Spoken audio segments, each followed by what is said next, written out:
চলে আসলাম আমার আরও একটি ডেইলি ব্লগ নিয়ে। সো আজকের ভিডিওটি বলতে পারেন একটু ডিফারেন্ট, কারণ আজকের ভিডিওতে আমি আপনাদের সাথে কেক বানানো নিয়ে শেয়ার করব। সো আসসালামু আলাইকুম সবাইকে, কি অবস্থা সবার, কেমন আছেন? কেকের ভিডিওটা যদিও আরও কিছুদিন আগে করে রেখেছিলাম, তবে আমি ডেইলি ব্লগ আপলোড করার ক্ষেত্রে এই ভিডিওটা আমার এডিট করাই হয়নি। সো ভাবলাম আজকে দিয়ে দিই। বেশ কয়েকদিন যাবত আমার ছোট বোন আমাকে বলছিল তার নাকি প্রচুর পরিমাণে কেক খেতে ইচ্ছে করছে, তো ভাবলাম যে এত করে রিকোয়েস্ট করতেছে আজকে তাকে একটা কেক বানিয়ে খাওয়াই। যদিও এর আগে আমি আরো কয়েকবার কেক বানিয়েছি, তবে বলতে পারেন এবারে কেকটা আমি একটু অন্যরকম করে বানাচ্ছি। মানে কেকের ডিমটাকে আমি ব্লেন্ডার করে নিয়েছি। আমি এভাবে এই ফার্স্ট টাইমে বানাতে নিলাম। তো যাই হোক, দেখা যাক লাস্ট পর্যন্ত আমি কতটুকু কি করতে পারি। এন্ড আপনারা কিন্তু ভিডিওটা লাস্ট পর্যন্তই দেখতে থাকেন, স্কিপ না করে। আশা করি ভালো লাগবে। সত্যি বলতে আমার না রেসিপি টাইপের ব্লগগুলো বানাতে খুবই কষ্ট হয়। মানে স্টেপ বাই স্টেপ আছে না, যে অনেকে বলতে পারে, আমি এগুলো বলতে পারি না, আমার মুখে বেঁচে যায়। তারপরেও আর কি মাঝে মাঝে একটু ট্রাই করি বলার জন্য। সো যাই হোক, এখানে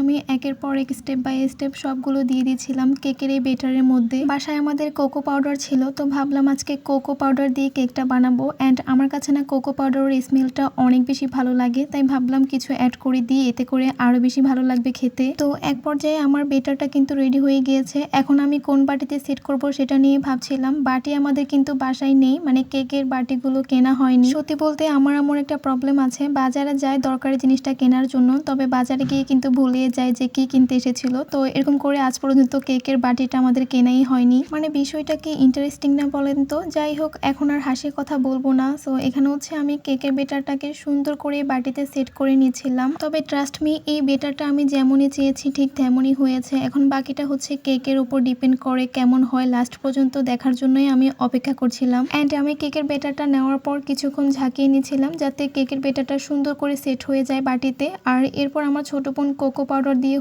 এই সুন্দর লেয়ারটা বানিয়েছিল, তো ভাবলাম যে এর উপর দিয়ে দিই, দেখতে সুন্দর লাগবে। আর আজকের কেকটা কিন্তু আমি গ্যাসের চুলায় বানাবো। অলওয়েজ আমি গ্যাসের চুলায় কেক বানিয়ে থাকি। চুলাতে আমি একটা তাওয়া দিয়ে তার উপরে এই স্ট্যান্ডটা দিয়ে অনেকক্ষণ যাবত গরম করে নিয়েছি যাতে এটা হিট হয়ে যায়। তো হিট হওয়ার পর আর কি আমি এই কেকের বাটিটা বসিয়ে দিয়েছি। আর তারপরে দেখেন কেকটা মাশাআল্লাহ কত সুন্দর হয়েছে। তো এখানে আমি একটা টুথপিক দিয়ে দেখছিলাম যে কেকটা ভালো করে হয়েছে কিনা পারফেক্ট ভাবে। পরে দেখি যে ভালো করে হয়েছে। এরপর আমি নামিয়ে ফেলি। আর ঠান্ডা হওয়ার পর আমি এখন সুন্দর করে এটাকে কেকের গা থেকে উপরের কাগজটা সরিয়ে নিয়েছি। আর দেখেন মাশাআল্লাহ কেকটা কত সুন্দর হয়েছে। দেখতে একটু ছোট হলেও কেকটা কিন্তু অনেক সফট হয়েছে, আমার কাছে অনেক বেশি ভালো লেগেছে। সত্যি বলতে কোনো জিনিস যখন মন দিয়ে বানানোর পর সেটা পারফেক্ট ভাবে হয়, তখন কি যে আনন্দ লাগে সেটা বলে বোঝানো যাবে না। সো এখানে আমি কেকটাকে স্লাইস করে কেটে নিচ্ছি। আর কাটার সময় কেক থেকে খুবই সুন্দর একটি স্মেলও বের হয়েছিল, মানে আমার কাছে অনেক বেশি ভালো লেগেছে। তো কেটে নেওয়ার পর এই আমাদের কেকের ফাইনাল লুক। আর খেতেও কিন্তু অসাধারণ মজা লেগেছিল। সো যাই হোক, এই ছিল আমার আজকের এই কেকের ভিডিওটি। কেমন লেগেছে অবশ্যই জানাবেন।